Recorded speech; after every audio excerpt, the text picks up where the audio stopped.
السلام علیکم۔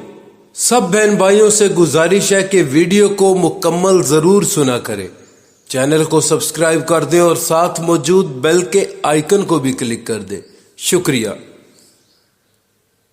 حضرت سعد بن ابی وقاص رضی اللہ تعالی عنہ جب اسلام لائے اور ان کی والدہ کو ان کے مسلمان ہونے کا پتہ چلا تو یہ بات انہیں بہت ناگوار گزری۔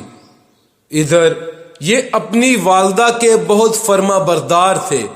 والدہ نے ان سے کہا، کیا تم یہ نہیں سمجھتے کہ اللہ تعالیٰ نے تمہیں اپنے بڑوں کی خاطرداری اور ماں باپ کے ساتھ اچھا معاملہ کرنے کا حکم دیا ہے؟ حضرت سعد رضی اللہ تعالی عنہ نے جواب دیا، ہاں بالکل ایسا ہی ہے۔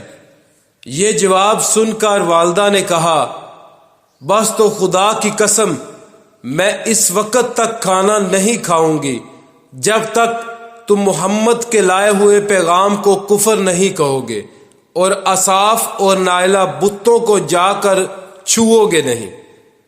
اس وقت کے مشرکوں کا طریقہ یہ تھا کہ وہ ان بتوں کے کھلے منہ میں کھانا اور شراب ڈالا کرتے تھے۔ اب والدہ نے کھانا پینا چھوڑ دیا۔ حضرت سعد رضی اللہ تعالی عنہ نے اپنی والدہ سے کہا، خدا کی قسم ماں، تمہیں نہیں معلوم اگر تمہارے پاس 1000 زندگیاں ہوتی اور وہ سب ایک ایک کر کے اس وجہ سے ختم ہوتی تب بھی میں نبی کریم صلی اللہ علیہ وآلہ وسلم کے دین کو ہرگز نہ چھوڑتا۔ اس لیے اب یہ تمہاری مرضی ہے، کھاؤ یا نہ کھاؤ۔ جب ماں نے ان کی یہ مضبوطی دیکھی تو کھانا شروع کر دیا۔ تاہم اس نے اب ایک اور کام کیا، دروازے پر آ گئی اور چیخ چیخ کر کہنے لگی، کیا مجھے ایسا مددگار نہیں مل سکتا جو سعد کے معاملے میں میری مدد کرے تاکہ میں اسے گھر میں قید کر دوں اور قید کی حالت میں یہ مر جائے یا اپنے نئے دین کو چھوڑ دے؟ حضرت سعد فرماتے ہیں، میں نے یہ الفاظ سنے تو ماں سے کہا، میں تمہارے گھر کا رخ بھی نہیں کروں گا۔ اس کے بعد حضرت سعد رضی اللہ تعالی عنہ کچھ دن گھر نہ گئے۔ والدہ تنگ آ گئیں اور اس نے پیغام بھیجا، تم گھر آ جاؤ، دوسروں کے مہمان بن کر ہمیں شرمندہ نہ کرو۔ چنانچہ یہ گھر چلے گئے۔ اب گھر والوں نے پیار و محبت سے سمجھانا شروع کیا۔ وہ ان کے بھائی عامر کی مثال دے کر کہتی، دیکھو عامر کتنا اچھا ہے، اس نے اپنے باپ دادا کا دین نہیں چھوڑا۔ لیکن پھر ان کے بھائی عامر بھی مسلمان ہو گئے۔ اب تو والدہ کے غیظ و غضب کی انتہا نہ رہی۔ ماں نے دونوں بھائیوں کو بہت تکلیف پہنچائی۔ آخر عامر رضی اللہ تعالی عنہ تنگ آ کر حبشہ کو ہجرت کر گئے۔ عامر رضی اللہ تعالی عنہ کے حبشہ ہجرت کر جانے سے پہلے ایک روز حضرت سعد بن ابی وقاص رضی اللہ تعالی عنہ گھر آئے تو دیکھا ماں اور عامر رضی اللہ تعالی عنہ کے چاروں طرف بہت سے لوگ جمع ہیں۔ میں نے پوچھا، لوگ کیوں جمع ہیں؟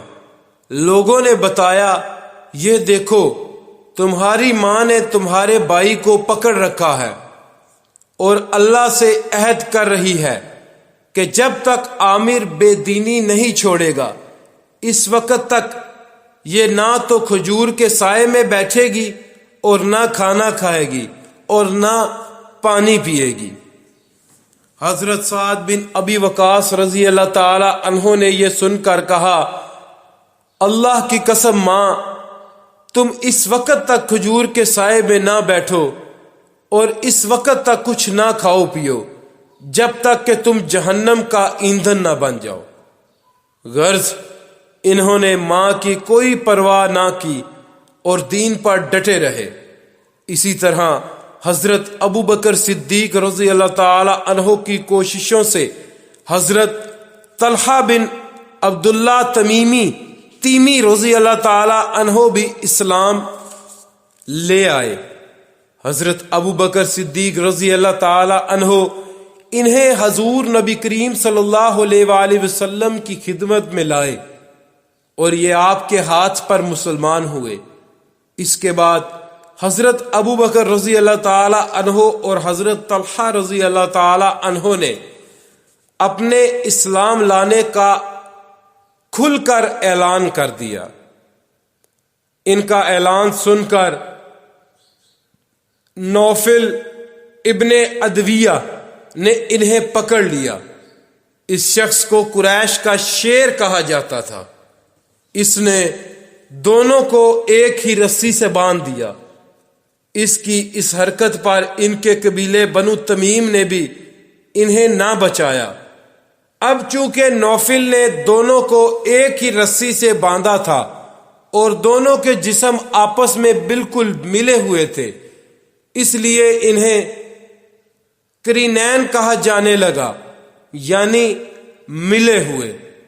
نوفل بن عدویہ کے ظلم کی وجہ سے نبی کریم صلی اللہ علیہ وآلہ وسلم فرمایا کرتے تھے، اے اللہ ابن عدویہ کے شر سے ہمیں بچا۔ حضرت طلحہ رضی اللہ تعالی عنہ اپنے اسلام قبول کر لینے کا سبب اس طرح بیان کرتے ہیں، میں ایک مرتبہ بصرہ کے بازار میں گیا، میں نے وہاں ایک راہب کو دیکھا، وہ اپنی خانقاہ میں کھڑا تھا اور لوگوں سے کہہ رہا تھا، اس مرتبہ حج سے آنے والوں سے پوچھو کیا ان میں کوئی حرم کا باشندہ بھی ہے؟ میں نے آگے بڑھ کر کہا، میں ہوں حرم کا رہنے والا۔ میرا جملہ سن کر اس نے کہا،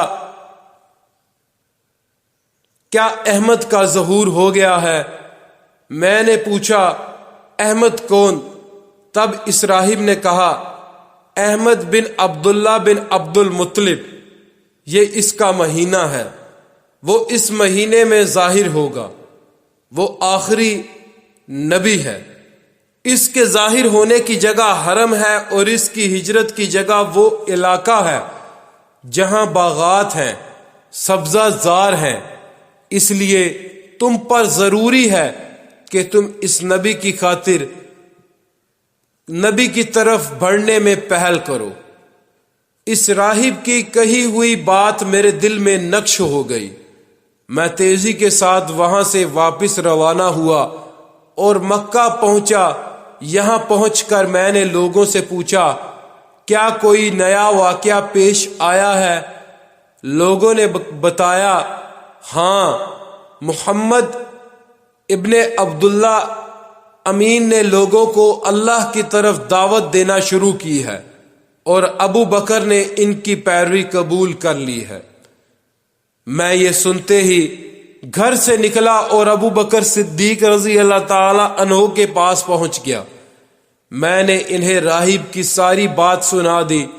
ساری بات سن کر حضرت ابو بکر صدیق رضی اللہ تعالی عنہ حضور نبی کریم صلی اللہ علیہ وآلہ وسلم کی خدمت میں گئے اور آپ کو یہ پورا واقعہ سنایا۔